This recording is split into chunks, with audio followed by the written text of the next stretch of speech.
সবচেয়ে বড় অর্জন তার স্বাধীনতা। হাজার বছরের বাঙালির জীবনে 1971 সালে যে স্বাধীনতার ডাক দিয়েছিলেন বঙ্গবন্ধু শেখ মুজিবুর রহমান, আপনারা জীবনে বাজি রেখে স্বাধীনতার জন্য যুদ্ধে গিয়েছিলেন। আরো অগণিত যোদ্ধার মতো আপনাদের প্রাণ সংহার হবে জেনেও আপনারা যুদ্ধে গিয়েছেন। বাঙালির হাজার বছরের স্বপ্নের কাঙ্ক্ষিত স্বাধীনতার বিজয় এনে দিয়েছেন। স্বাধীন বাংলাদেশ রাষ্ট্রের সাধারণ মানুষ হিসাবে আপনাদের প্রতি আমাদের বিনম্র কৃতজ্ঞতা ও অপরিশোধ্য ঋণ। সেই ঋণ স্বীকার করেই মুক্তিযোদ্ধাদের প্রতিনিধি হিসাবে আজকে আমাদের এই প্রতীকী ঋণ স্বীকার পত্র। এই ঋণ স্বীকার পত্র শুধুই আমাদের নয়, বরং বাংলাদেশের যে সব মানুষ অসাম্প্রদায়িক, গণতান্ত্রিক, ধর্মনিরপেক্ষ রাষ্ট্রের আদর্শের জন্য মুক্তিযুদ্ধের মূল্যবোধকে ধারণ করেন তাদের সবার। হে বীর সেনানী, আপনাদের জীবদ্দশায় এই বাংলাদেশ আজ এক গভীর চক্রান্তের থাবায় পতিত। সাম্প্রদায়িক ধর্মীয় রাজনীতির কবলে নিমজ্জিত। মুক্তিযুদ্ধের মূল্যবোধ ভুলুণ্ঠিতই শুধু নয়, আমাদের গৌরবের যা কিছু স্মারক চিহ্ন নিশ্চিহ্নতার থাবায় আক্রান্ত। বাঙালির জাগরণের স্লোগান জয় বাংলা যে তাদের ভেতরে চির আতঙ্ক সৃষ্টি করে, এজন্য তারা এই দুটি শব্দকেও মুছে দিতে চায়। এমনকি প্রয়াত মুক্তিযোদ্ধার কবর পর্যন্ত পুড়িয়ে দেয় পাষণ্ড স্বাধীনতা বিরোধী পাকিস্তানপন্থী বিশ্বাসঘাতক অবার্চিনরা। সুস্থ ও দেশপ্রেমিক মানুষ মাত্রই আজ এই 24-এর অপঘাতে বাকরুদ্ধ, ক্ষুব্ধ। তাই কষ্ট ও যন্ত্রণায় জর্জরিত আপনাদের ক্ষুব্ধ হওয়া সহজেই অনুমেয়। আমরা ব্যর্থহীন ভাষায় কথা বলতে চাই যে স্বপ্ন ও গণতান্ত্রিক ধর্মনিরপেক্ষ অসাম্প্রদায়িক বাংলাদেশের জন্য প্রাণ বাজি রেখে আপনারা যুদ্ধ করেছিলেন, সেই চেতনা ধারণ করে অনির্বাণ শিখার মতো বিরুদ্ধ স্রোতের বিপরীতে আমরা যুদ্ধ করব আজীবন। আপনাদের সম্মুখে আমাদের আজকের এই অঙ্গীকার। আপনি আমাদের শ্রদ্ধা, ভালোবাসা ও আলিঙ্গন গ্রহণ করুন। আপনার মঙ্গল হোক। মুক্তিবুদ্ধি চর্চার সাংস্কৃতিক কর্মীবৃন্দ, টরন্টো, 15 ডিসেম্বর 2024। ধন্যবাদ।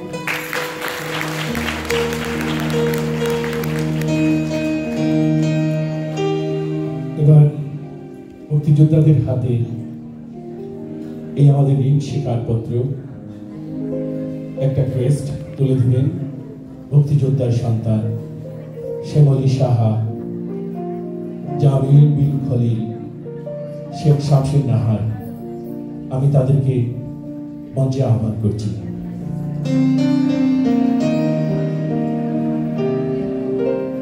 রেনি যিনি কি এখানে উপস্থিত আছেন? রেনি যিনি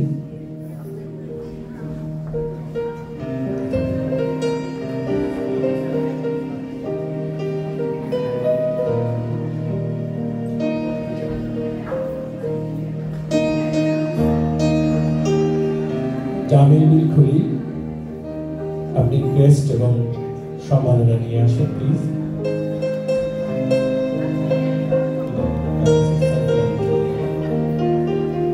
সাইফুল আলম চৌধুরী,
চন্দন কুমার সাহাকে সম্মাননা পত্র দেবেন শেখ শামসুন নাহার।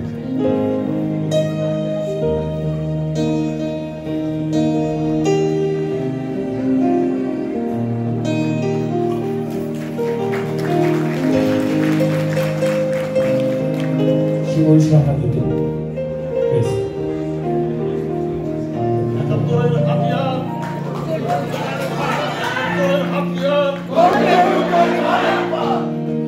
মোস্তফা কামালকে সম্মাননা দেবেন জামিউল মিলকলি।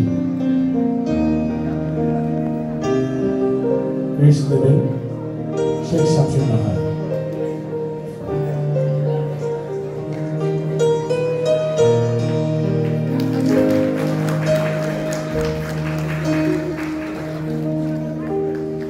আমাদের এখানে উপস্থিত হয়েছেন জানি মাহবুবুর রহমান জাহাঙ্গীর। আমি তাকে অনুরোধ করবো মঞ্চে আসার জন্য।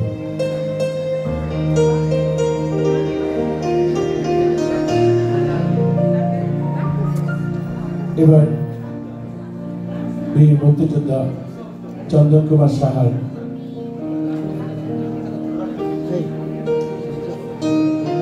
জাহাঙ্গীর ভাই আছে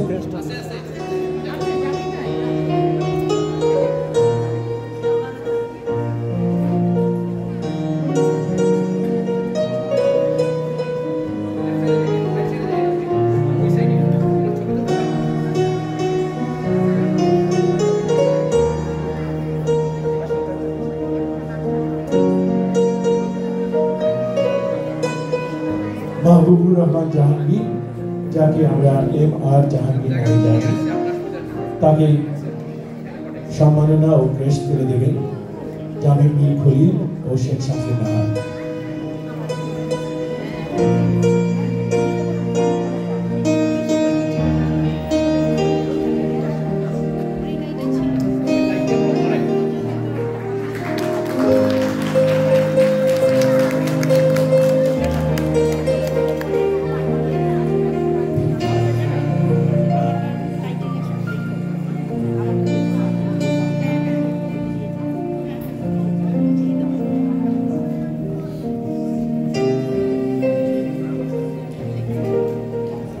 রনি প্রেন্টিস রয়, আপনারা জানেন বাংলাদেশে 15ই আগস্ট যে নৃশংসতম ঘটনা হয়ে গেল 1975 ইংরেজিতে, 2024 সালে সেই দিনটিকে, সেই দিবসটিকে ওরা বাতিল ঘোষণা করল। আমরা এই শহরে কিছু মানুষ জাতীয় শোক দিবস হিসেবেই 15ই আগস্ট পালন করছিলাম। সেখানে কথা বলছিলেন রনি প্রেন্টিস রয়, কিন্তু যতক্ষণ উনি কথা বলছিলেন ততক্ষণ তার চোখে ছিল জল এবং আমাদের সেই ক্রোধ তিনি ধরে রাখতে পারেননি বা পারবেন না বলে বারবার বলছেন আমি আজকে মঞ্চে যাব না। নওশীর আলীকে ধন্যবাদ, তিনি রনি প্রেন্টিস রয়কে এখানে নিয়ে এসেছেন।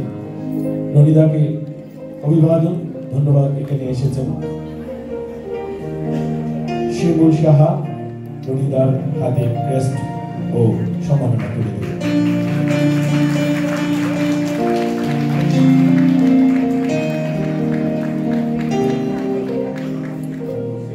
বাঙালি এমন এক জাতি, শুধু একটা লাইন আপনারা মনে করেন, সব একটু বন্ধ করে দাদা, একটু নীরব থাকেন সবাই। আপনারা শুধু একটা লাইন মনে করেন, আমার ভাইয়ের রক্তে রাঙানো 21শে ফেব্রুয়ারি। শুধু হামিংটা মনে করেন। পৃথিবীর কোন শক্তি আছে বাঙালিকে দাবিয়ে রাখতে পারে? এমন এক জায়গায় তার চেতনা, আবেগ এবং দেশপ্রেম জাগিয়ে থাকে, যেখানে যে প্রান্তেই, পৃথিবীর যে প্রান্তেই বাংলাদেশের মানুষ থাকুক না কেন, যারা বাংলা বর্ণমালা, বাংলা সংস্কৃতি এবং বাংলাদেশকে একবার এই জায়গায় ধারণ করেছে, তাদের বুক থেকে কোনোদিন আর বাংলাদেশ কেউ সরাতে পারবে না, জয় বাংলা সরাতে পারবে না, বাংলাদেশকে কেউ সরাতে পারবে না। 1971 সেই সুর যিনি বাংলার স্বাধীনতার বীজ মন্ত্র রোপণ করেছিলেন, যে সুরকার, যে গান, এই যে 21শে ফেব্রুয়ারি শহীদেরা, আলতাফ মাহমুদ, আব্দুল গফফার চৌধুরী এবং আব্দুল লতিফ প্রথম। সেই বাংলার অসামান্য সুরকার আলতাফ মাহমুদকে যারা নৃশংসভাবে হত্যা করেছে জেল প্রকোষ্ঠে, তার সাথে যিনি ছিলেন তিনি এই মঞ্চে আমাদের সাথে আছেন। দিনু বিল্লাহ, আমাদের দিনু ভাই সেন্ট কাথরিন থেকে এসেছেন। আলতাফ মাহমুদের সাথে তিনিও নির্যাতিত হয়েছেন, তিনি এবং তার ভাই দিনু বিল্লাহ। ক্লাব প্লাটুনের নাম শুনেছেন আপনারা, মুক্তিযুদ্ধের ইতিহাসে ক্লাব প্লাটুনের কথা স্বর্ণাক্ষরে করে লেখা থাকবে। আমরা দিনু ভাইয়ের কাছে দুটি কথা শুনব। অনেক ধন্যবাদ। এলাহি আমার অনেক পুরনো একজন স্নেহভাজন। আমি অনেক দূরে থাকি, নায়াগ্রা রিজনে ধরল বলে একটা শহর, প্রায় 2 ঘন্টার মতো লাগে আসতে। আর শারীরিক অবস্থা আমার খুব ভালো নেই। 71-এ যুদ্ধ করিতে বুঝতেই পারেন কত বয়স হতে পারে আমার, 18 বছর। তখন তো আমার যৌবন জানব, যুদ্ধে যাবার শ্রেষ্ঠ সময়। সেই ভাবে যে চলে গেল কদিন আগে, তাই না? যাই হোক, আমি দেলোয়ারের কথা ফেলতে পারিনি। শুধু এই অনুষ্ঠানটাতে আজকে এসছে শুধু আপনাদের সাথে একাত্মতা করার জন্য। এত দূর আমি একা ড্রাইভ করে যাব, 3বার স্টপ নিতে হবে। অথচ আমি বছর 10 আগেও 2বার 3বারও আসা যাওয়া করেছি এই টরন্টো এবং নায়াগ্রাতে।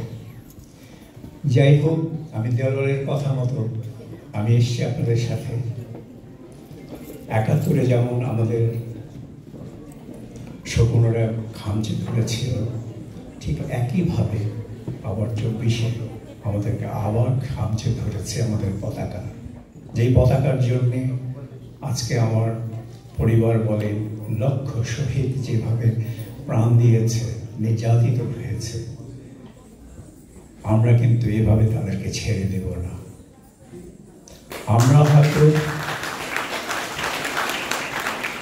আমরা হয়তো আগের সেই বয়স নেই, কিন্তু মনোবল আছে। আমরা কিন্তু এখনো অস্ত্র জমা দিয়েছি, কিন্তু ট্রেনিং কিন্তু জমা দিইনি। ট্রেনিং আছে আমাদের, কিভাবে গ্রেনেড ফোটাতে হয়, কিভাবে কি করতে হয়, সেগুলো কিন্তু আমরা জানি। আমরা যখন ধরা পড়ি, আমাদের বাসায় অস্ত্রের গুদাম ছিল, সেই গুদাম সহ আমরা ধরা পড়ি। বদি ধরা পড়ে, জুয়েল ধরা পড়ে, রুমি ধরা পড়ে, ওরা সব আমাদের বন্ধু, আমাদের ক্র্যাক প্লাটুনের ওরা সহযোদ্ধা।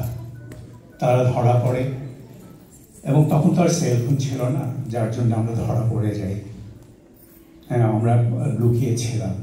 সে অনেক কাহিনী, অলৌকিকভাবে আমরা ছাড়া পেয়ে আসলাম। কীভাবে ছাড়া পেলাম জানি না।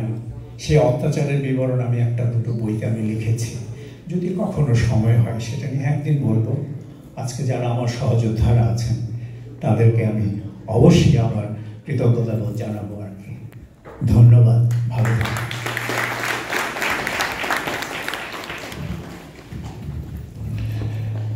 সাইফুল আলম চৌধুরী একটু কথা বলুন।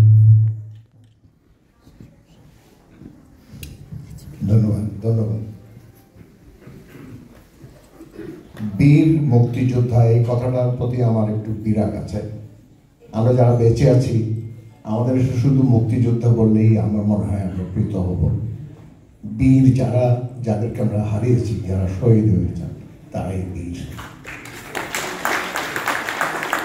বাংলাদেশ 13,500 মাইল দূরে রেখে এসেছি। আজকে বাংলাদেশে মাৎস্যান্নয়ন চলছে। বাংলাদেশ তার গৌরবকে হারিয়ে যেতে বসেছে। বাংলাদেশে উল্টো পথে চলছে সবাই। বাংলাদেশে জাতির পিতা নাম বদলানো হতে চলছে। বাংলাদেশে জয় বাংলা স্লোগান বিচারিকভাবেই বন্ধ ঘোষণা করা হয়েছে। ধিক্কার জানাই। আমি আমার অগ্রজ ভাইয়ের সাথে কণ্ঠ মিলিয়ে বলি, ৭৩ বছর বয়স, তখন ২০-২১ বছরের ছাত্র ছিলাম। চট্টগ্রাম বিশ্ববিদ্যালয়ের ৩য় বর্ষে পড়তাম, অনার্স প্রথম বর্ষে। সেই সময়, সেই যৌবন এখন আর নেই। ৭৩ বছর চলছে। আমাদের অস্ত্র আমাদের হাতে নেই, আমাদের গলাবাজিটাই আমাদের অস্ত্র। মৃত্যুর আগ পর্যন্ত সেই গলাবাজি করে যেতে পারবো। এই বাংলাদেশ দেখতে চাই না। অচিরেই আমার বিশ্বাস বাংলাদেশ আবার ঘুরে দাঁড়াবে। ৭১ মুক্তিযুদ্ধ কখনো মিথ্যে হতে পারে না, তেমনি এই মাচ্ছান্ন বাংলাদেশে চলবে না। এখন যারা এভাবেই বাংলাদেশে এসেছিল, ৭৫ এসছে, বাংলাদেশ হারিয়ে গিয়েছিল। এই বাংলাদেশ আবার পুনর্জাগরিত হবে। আমার বিশ্বাস বাংলাদেশেও প্রচুর মুক্তিযোদ্ধা এখনো বেঁচে আছে এবং আগামী প্রজন্ম তাদের ভুল বুঝতে পেরে তারা শুধরিয়ে যাবে। সবাইকে ধন্যবাদ আমার কথা শোনার জন্য। যোদ্ধা হয়তো মুক্তিযোদ্ধা চন্দন কুমার সাহা কিছু কথা বলবেন।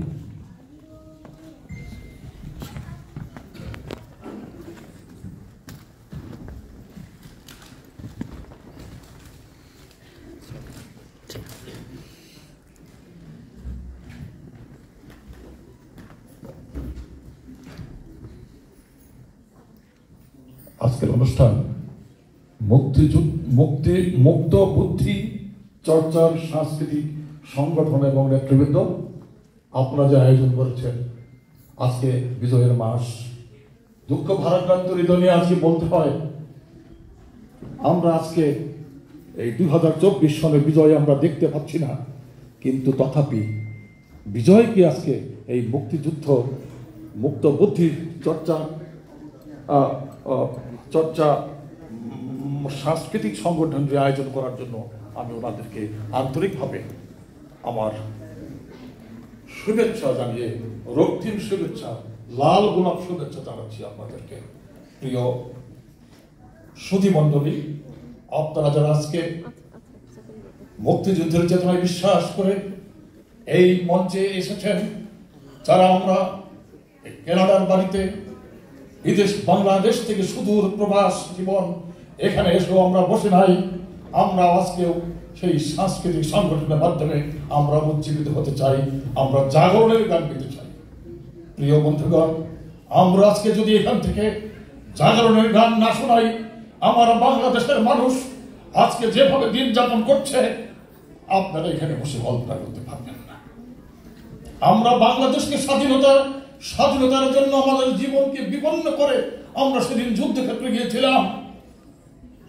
একটি সুন্দর দেশ, একটি অসাম্প্রদায়িক বাংলাদেশ, সুন্দরভাবে স্বাধীনভাবে একটি সুন্দর বাংলাদেশকে তৈরি করার জন্য।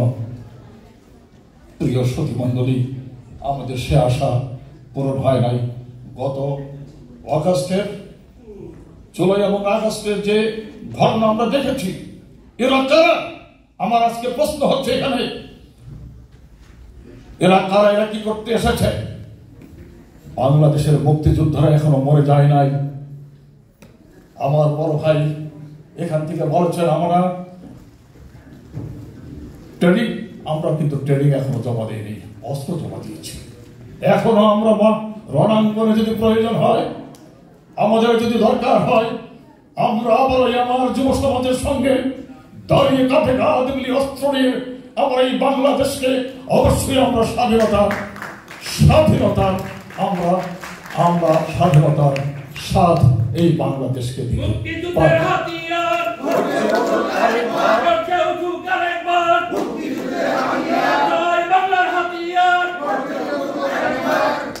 প্রিয় বন্ধুগণ, যে স্লোগানটি ছিল আমাদের প্রণয়ের স্লোগান, যে স্লোগানটি ছিল আমাদের অহংকার, সেই যে স্লোগানটি দিয়ে আমরা শত্রুর উপর ঝাঁপিয়ে পড়েছি, যুদ্ধ করেছি, এক একটি রণাঙ্গন থেকে আমরা যুদ্ধ করে জয়লাভ করেছি। আমরা 16 ডিসেম্বর 1971 সনে আমরা সেই সমাজে দেশটি স্বাধীন করেছিলাম। সেই স্লোগান, জয় বাংলা স্লোগান যদি আমার বুক থেকে কেড়ে নিতে চায়, এটা কি সম্ভব? বাংলাদেশের তরুণ সমাজ যারা মুক্তিযুদ্ধরা আজও জীবিত রয়েছে, তারা কোনোদিন মেনে নিতে পারে না।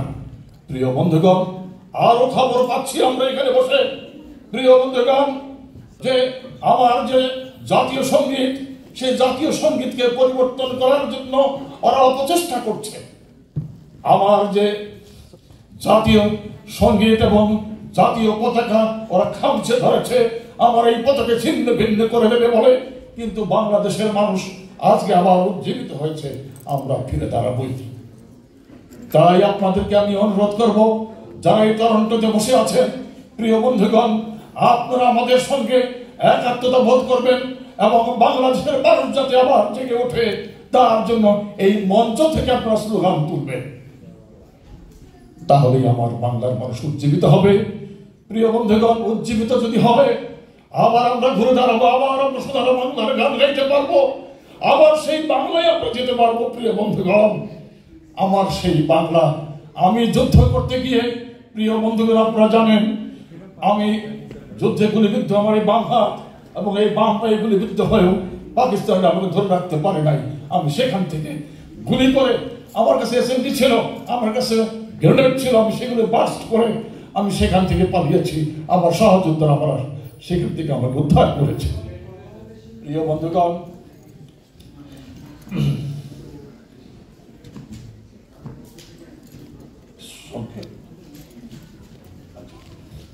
প্রিয় বন্ধুগণ, মুক্তিযুদ্ধের কথা বলতে গেলে অনেক কথা বলতে হয়। আবেগে আমরা আপ্লুত হয়ে যাই, গলা ভেঙে যায়। দেশটাকে ভেঙে ওরা টুকরো টুকরো করে দিয়েছে, ছিন্ন ভিন্ন করে দিয়েছে। যারা এসেছিল যে কাজে, কোনো কাজই ওরা করতে পারেনি, ওরা ব্যর্থ হয়েছে। তাই ব্যর্থ অবশ্যই হবে। বাংলার মানুষ যেখানে যেখানে অবস্থান করছে, মুক্তিযোদ্ধারা এবং স্বাধীনতার চেতনায় যারা বিশ্বাসী, তারা প্রতি পদে পদে ওদেরকে বিরোধিতা করছে, কাজে ওরা ব্যর্থ হচ্ছে। আমরা তাই ওদের ব্যর্থতার পর থেকে আমরা সুন্দরভাবে এই দেশটাকে আবার যাতে ঘুরে দাঁড়িয়ে, আমরা যাতে প্রয়োজন হলে আমাদের মুক্তিযুদ্ধের আরেকটি দ্বিতীয় মুক্তিযুদ্ধ শুরু করতে হতে পারে, তার জন্য আমার বাঙালি জাতি এবং প্রবাসে যারা আমার বাঙালি ভাইরা আছে, তাদের সবাইকে আমি আহ্বান জানাই, সম্মিলিতভাবে আপনারা সবাই আমাদেরকে জাগরণের গান শোনান। আমরা জাগরণের গান শুনে আমরা সেই যুদ্ধক্ষেত্রে আবার গিয়ে বাংলাদেশ থেকে মুক্ত করতে চাই। প্রিয় বন্ধুগণ, আমি আমার বক্তব্য আর দীর্ঘায়িত করতে চাই না, আমি এখানে বক্তব্য শেষ করব। জয় বাংলা, জয় বঙ্গবন্ধু, 72-71 হাতিয়ার গর্জে উঠুক আরেকবার।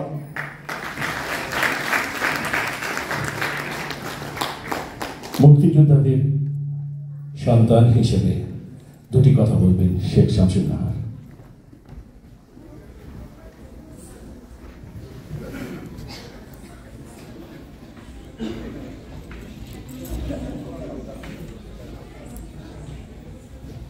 আপনাদের সবাইকে অসংখ্য ধন্যবাদ।